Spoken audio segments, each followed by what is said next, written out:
Hello and welcome to another weekly video tutorial.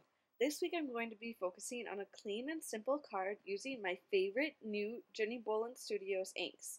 This one will specifically be featuring Malted Milk, which is this awesome off-white color that kind of reminds me of how I would expect Versamark to appear on cream-colored cardstock. But Versamark doesn't really show up on cream-colored cardstock, so this is a great alternative. So I'm just scoring my card base at 4 1/4 inches.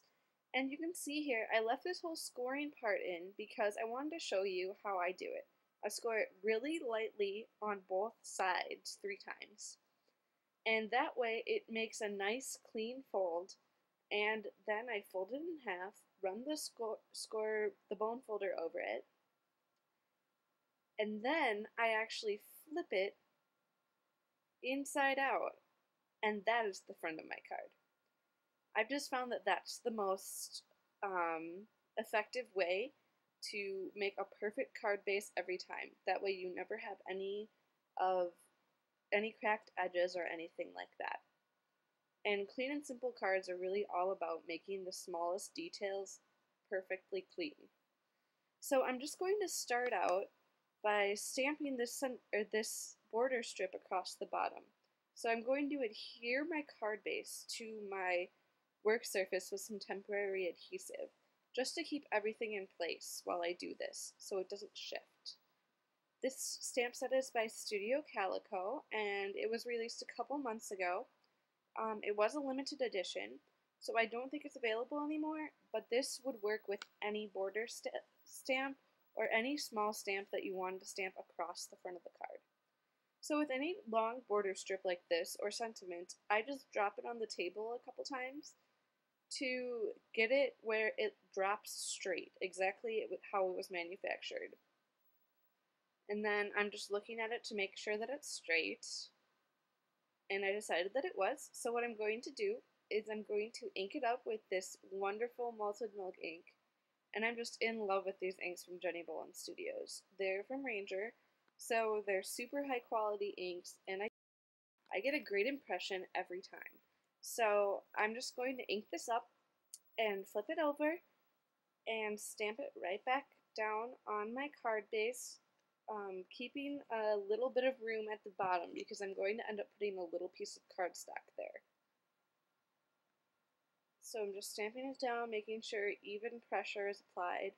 I usually stand to stamp down my images because it lets me see above them and kind of see which areas I need to press down a little bit harder. So I stamped that down and everything looks great. And it's just this really subtle, beautiful effect. And this is how I usually clean my stamps. I just spritz my little rag, which this is dry but it has ink all over it, with a water spritzer, and then I just wipe the stamp off, and it's really easy, especially with these inks that don't really stain the ink block or anything like that. It works fine. So this is a piece of Simply Chartreuse cardstock, and it's just a scrap that I had that just happened to be 5 inches wide. So it leaves a perfect 1/4 inch border on either edge, and I'm just going to go in and mark it with a pencil where I want to cut it to put it below my border. I'm going to bring out my paper cutter. This paper cutter is from Fiskars, and I love it. It's the same one that that Jennifer McGuire uses, and many, many other stampers and scrappers, and I just love it. The one thing that I do notice about how this cuts, however, is that sometimes with my paper tray ink cardstock, it'll leave kind of an edge that isn't quite pressed down all the way. So I just run it over with a bone folder and it's perfectly fine. But it keeps the edges from getting rough. So I'm just gonna see that that measures up fine. And I'm going to pull out my brand new ATG that is pink, which I love. I mean, I had the red one before, but this is pink and it's so pretty. So I'm just going to run some adhesive along the side of that and stick it down just by eyeballing it.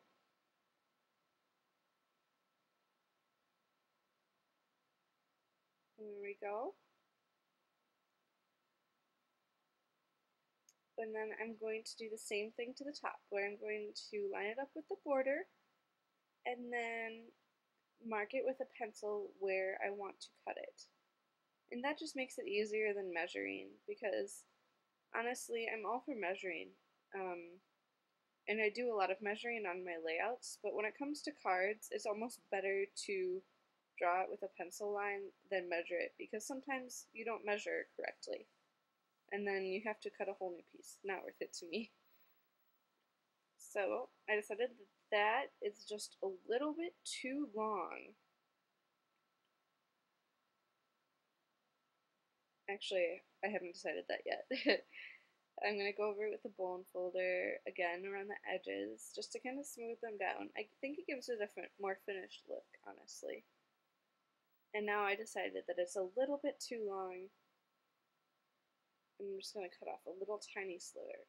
The best part about this trimmer is that there is a little piece of metal wire down the middle of the cutting path, so you know exactly where it's going to cut, and that's why making little notches with my pencil works so well like that. So now I'm just going to adhere, actually first, before I adhere it down, I'm going to remove the removable adhesive off the back of the card and get that out of my way on my work surface, and I'm going to stamp my sentiment. This is from the Christmas Messages set, or maybe it's Holiday Messages set, from Hero Arts, and it says peace, love, joy on it, and I thought this would be a good, subtle holiday sentiment. And this card is all about being subtle, because the green is a subtle color, the stamping is a cool watermark effect, and then there's just going to be a little touch of red at the end.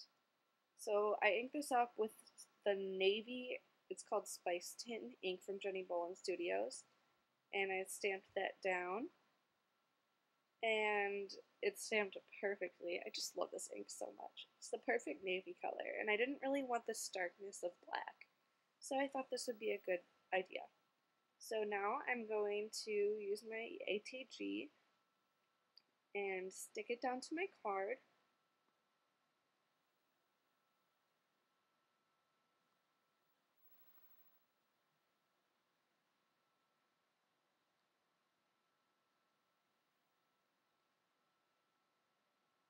Then I'm going to grab these gems and brads from the Making Memories Paper Reverie collection, and I'm just going to use the bigger of the two red gems and put one in the center of each star, and that's my little touch of red.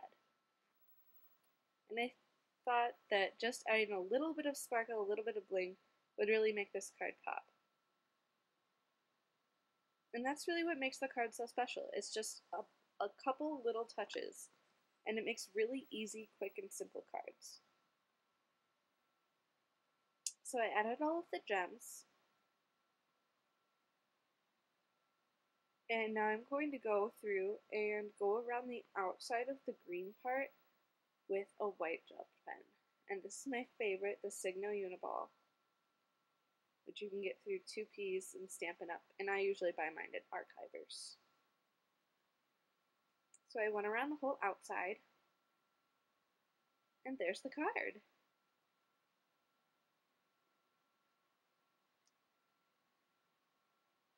So I hope you enjoyed watching this week. Here's a better look at the card, and here's a look at that wonderful malted milk ink from Jenni Bowlin Studios. Thank you for watching. Catch you next week.